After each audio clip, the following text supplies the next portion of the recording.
شما با گیپنوز کی میل و رغبت ظاهر نمودید؟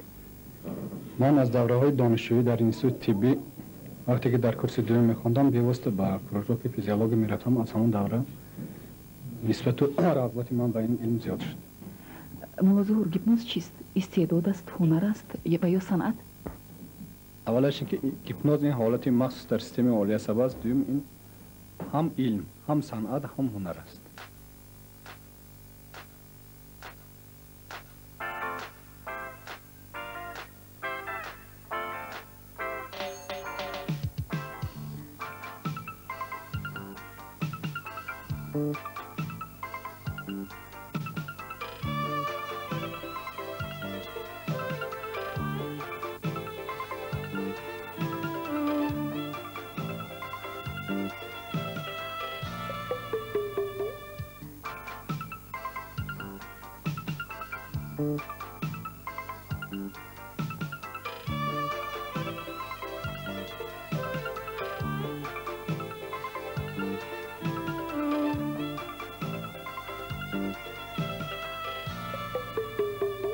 مظفر، پدری شما استادی مولا ظهور، او شما رو همچون یکی از شاگردانی که اولین درس‌های تجربی رو آموخته است میشمارد.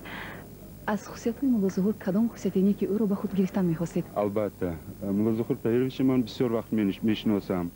این پیش از همه کدام خصوصیتی که آورد؟ این آدم رو من میشناسم، به خود میگیرم. چون که دکتر پیش از همه انسان دوست باید شود. عموما باستانیان میگفتند که دکتری که یعنی طبیبی که فیلسوف است این به خدا برابر است. البته این خصوصیت فیلسوفی و عقلی مولا ظهور پیروش را من میشناسم، میدانم و پیش همین نزد همین خصوصیت های این آدم به عزیز میکنم.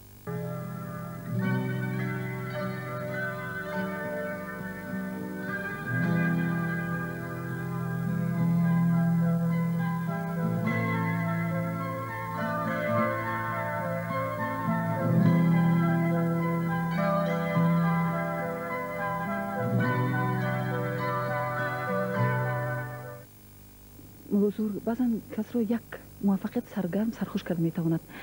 شما از این نمیترسید؟ عموما کبر و غرور و بیخودی چیست؟ کبر و غرور همین چیز که مثلا کبر و غروری سالم هست، کبر و غروری بیمار. مثلا من فخر میکنم که من فرزند خلق تاجیک هستم، این غروری سالمی. نه که مثلا من فخر کنم که در کلی من یگان چیز نباشد، من یگان تصورات ندارم و که پدری من کاتب رای کنم. بسیار آدما صاحب وظیفه منصب میشن، بعد چند وقت اکار میگیرن. همین کبر و غرور باید نسبت به یا الکا دیگه خیلی میشه تصوراتشون و یا همون حمایه پسیکولوژی ندارن. وقتی که از کار گرفتن و یا با کسل‌های سکته دل گرفتار میشن، با کسل‌های عصب گرفتار میشن، بعضیشون فاسده میروند یک بار. چون که این کبر و غرور از حد زیاد این کسلی است، این بیماری است. برای همین یک چیز دیگه گفتنی هستم که وقتش به یک روایت هست که سلطان محمود غزنوی یک چوپان گرفته وظیفه وزیری به ماندگی، چون که باید در همین وظیفه خودش گم نکند. اما از سوارش و چوپان بوده است گرفته می نویسد که ایاز در بیخودی ها حد خود را شناس، اگر نشناسی من اصحابی من دوست. و هر بار که میبرم میبیند که من همه خیلی آدم بودم، امروز وزیر، اگر با خلقتی مناسبتی نادرست کنم با من همین چیز انتظار است. یعنی شما درباره ضرربینی شخصیت گفتید؟ ملت هم میتواند ضرر بیند از یگان؟ درباره ضرربینی ملت و دیگر چی من چیزی گفتنی هستم که یک روایت دیگه هست. من بسیار روایت‌ها که مثال می‌ذارم. یک مرد پسراش بین خودش بسیار جنگ و جنجال میکردن، یک پسری کلانش جغزگ یک خیمچه ها بیارد، یک چند خیمچه و یک تاش میتیاد و هم تو میکند میشکند. بعد 10 تاش مونده میتیاد شکم بود و شکسته نمیتونه. بعد میگفت که پسرم اگر شما متحد شوید دیگه هیچ وقت شما هیچ کس کار کردن نمیتونه. یک کمبودی در ملت ما همین است که ما بسیار محلچگی میکنیم. این از پامیر، این از کلوب، این از لینبورگ. اگر ما متحد شویم خلقیتی ما پیشروی ملت ما پیش میره.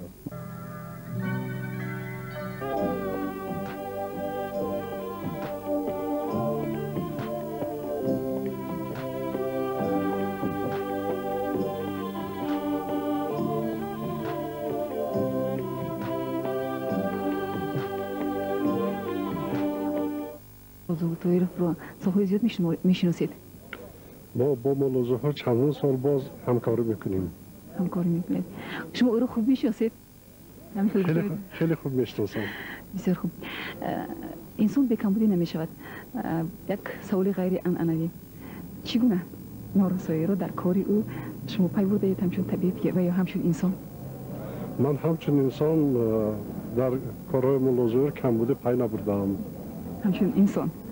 همچون طبیب چی؟ همچون طبیب هم. در کسب طبیبی از همه چیزی مهم است به فکر شما؟ شفقت به بیمار و دانش چقور. بقیده شما همه خصوصیت ها در سیمای مولا ظهور هستند؟ البته.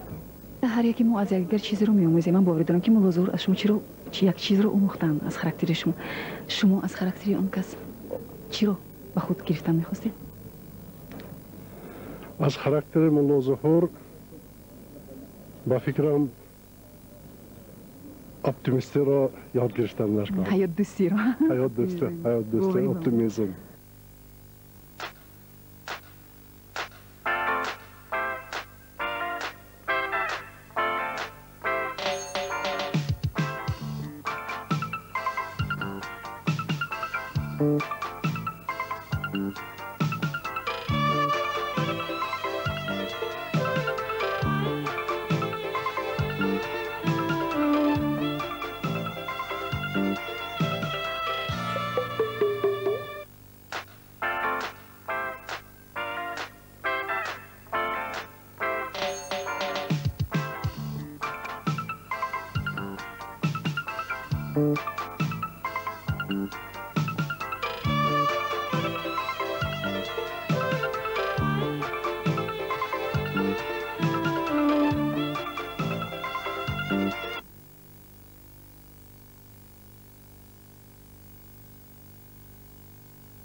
جای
باید حتما آینده کودک خود رو پیشگویی کند یا با یک مقصد معین او رو تربیت نماید؟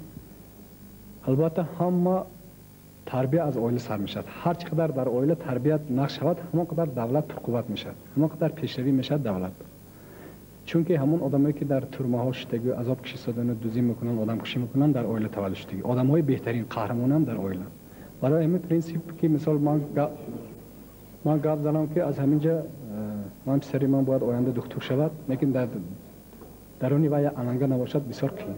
این پروسس خواهش به فقط کمتر همین دوره بچگی به بسیار ادبیات ها چیزا که شناس کردن در کل که مایل و رغبت پیدا کند و رود همون صحابه نه که مجبوری نمیشن. مثلا بعضی آدما مجبورن بچه‌هاش آورده اینستیتوت داخل میکنن چه خلر وقتی از روی متخصصی نظر نمیبرن، محصولاتی که میبرن صفت ندارد. برای همین مثلا رسپولیک ما گیریم بسیار رفیقا بودن شناس واضح داخل شدگی پیشروی کار نیست. این خواهش فرزندانشان نبود، برعکس پدر و مادران بود. عکسی هوای. برای همین مثلا حاضر های سینکه سی دست آینده چخل میشد، چیزی که در همون فکری و در اندیشه های غیب تو چخل متخصص میشه و خودش باید میخواب کنه. من همچون راه نشانده بعضی چیزا استفاده میبرم که و همه راهی تلوکتر رو اون سیستمی که خودش